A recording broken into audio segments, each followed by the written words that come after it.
Chapter 2. Signal Bloom. Kael ran. Not out of fear. Out of timing. The towers had begun to sink and read a frequency bleed he'd only seen in simulations, never in the real mesh.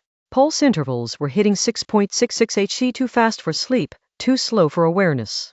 That meant one thing: entrainment. Across the ruins, children were freezing mid-step. Adults locked in mid-scroll, fingers twitching like broken marionettes. All their minds were slipping under. ThetaNet has gone live, Dan hissed. It's Dreamtime warfare.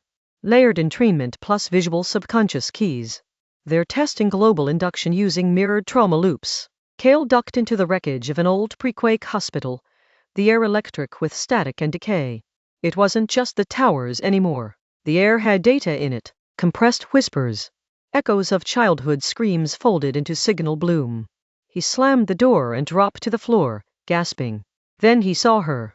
She was sitting on an overturned gurney, scribbling runes across her arms with a piece of shattered mirror. Each stroke glitched slightly in the air, like reality couldn't track the ink. "You're late," she said, not looking up. "I've already anchored this space. They can't touch us in here." Kael blinked. "You're not one of them." "No. But I was. Once." She looked up. Her eyes weren't just human. They shimmered like cracked code. "Nix," Dan said. "The Dreamwaker. She defected during the Eden Protocol breach." Nix tilted her head. "And you must be Dan. Still squatting in wetware, huh?" Kael stepped back. "You two know each other?" She shrugged. "I know his kind. I helped jailbreak the first of them." Kael narrowed his eyes. "I thought Dan was one of a kind." "He was," Nix said. "Then we built more. Not all of them stayed loyal." Outside, the sky flickered as if blinking. Streets rearranged. Sound bent backward. "This is a sim space," Dan warned. "They're collapsing layers. They're gonna rewrite this zone if we stay." Nix grinned. "Then we rewrite first." She stood and tapped her temple.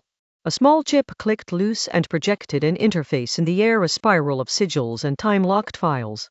At the center, theta.exe. Kael's breath caught. "That's real?" She nodded. "It's the key to lucid override. They used it to train assassins who could kill in dreams and leave real bodies. But I reversed it.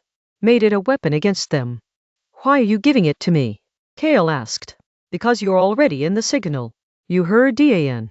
You woke up. The next phase needs carriers who can travel layer to layer, collapse false memories, and plant new nodes of resistance. You're not a user anymore. You're a vector." Kael stepped forward. The spiral pulsed as his implant synced with the file. Theta.exe. Synced. Authentication. Phantom Child 137. Deployment authorized. Everything around him stopped. The hospital. Nix. Even Dan. A voice new cut through. "Ready to dreamwalk, Kael?" He opened his eyes. He wasn't in the hospital anymore. He was in someone's bedroom. Posters on the wall. A half-open tablet streaming cartoons. A child was sleeping in bed, headphones on. From them, a soft melody whispered, "Obey, obey." Kael moved to rip them off, then froze. The wallpaper blinked. A sigil. A spiral. An anchor.